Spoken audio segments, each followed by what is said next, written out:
السلام علیکم ویورس، امید کرتی ہوں بالکل ٹھیک ٹھاک ہوں گے آپ لوگ۔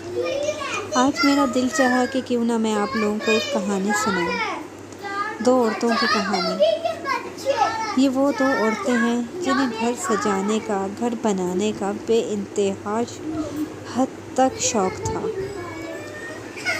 اور اسی شوق میں انہوں نے کہا کہ کیوں نہ اپنے لیے ایک گھر بنایا جائے، تعمیر کیا جائے، گھر کیا محل بنایا جائے۔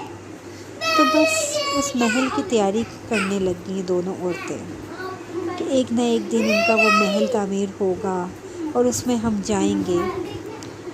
محل تیار ہو رہا تھا اور یہاں پر یہ دونوں عورتیں اپنے محل کو سجانے کے لیے طرح طرح کی، دنیا کی ہر طرح کی چیز خرید رہی تھیں، اور آخرکار ان کی زندگی میں وہ دن آ ہی گیا کہ جب ان کا محل تعمیر ہوا اور وہ اس گھر میں، اس محل میں چلی گئیں۔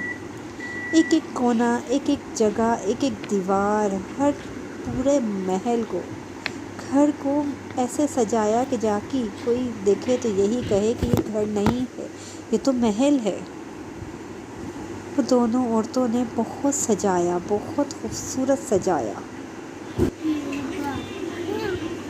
یہ دونوں عورتیں ہنسی خوشی اس گھر میں زندگی گزار رہی تھیں۔ روک جھوک بھی لگی رہتی تھی، زندگی ہے نا، زندگی میں روک جھوک نہ ہو ایسا تو ہو نہیں سکتا۔ سبزی بنانا، کہیں سیل لگ گئی تو بھاگ بھاگ کے جانا، اس سیل کے مزے لینا، ہنسی مذاق، ہنسی کہہ کے ہر وقت اس گھر سے آوازیں آتی تھیں۔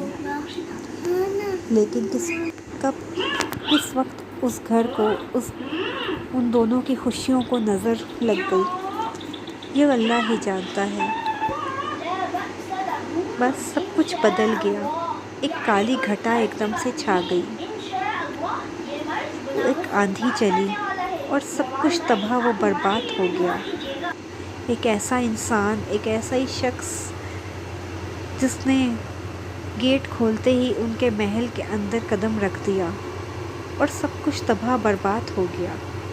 لیکن میں آپ کو یہاں پر ایک بات بتاتی چلوں، آپ کی زندگی میں اور آپ کے گھر میں کوئی بھی انسان کبھی بھی ایسے ہی داخل نہیں ہوتا، آپ جب تک اپنے گھر کے اور دل کے دروازے اس کے لیے کھولے نہ، آپ اسے دعوت دیں گے کسی کو تو ہی کوئی آپ کی زندگی میں اور آپ کے گھر میں داخل ہوگا۔ جیسا ہی ہوا یہاں پر بھی، غیروں کی طرح وہ انسان داخل ہوا، اپنوں کی طرح داخل ہوا، تھا تو وہ غیر بندہ لیکن اپنوں کی طرح داخل ہوا اور ان کی زندگیوں کو، ان کے گھر کو تباہ برباد کر دیا۔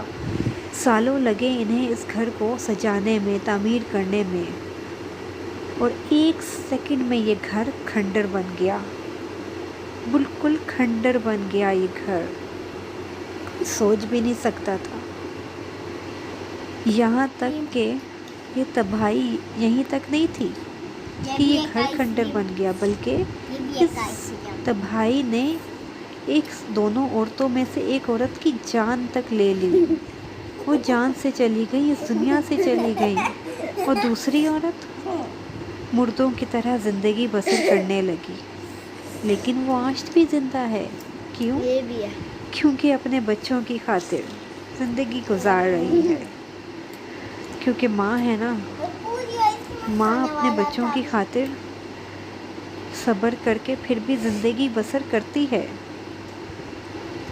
نہیں چھوڑ سکتی اپنے بچوں کو مردوں کی طرح، جیسے مرد چھوڑ دیتے ہیں نا، ویسے نہیں کر سکتی۔ عورت کا دل مردوں کی طرح نہیں ہوتا، عورت کا دل بہت نرم ہوتا ہے۔ کیا ملا کسی کو کسی کے گھر میں داخل ہو کے دوسرے کا گھر تباہ برباد کر کے؟ کیا ملا؟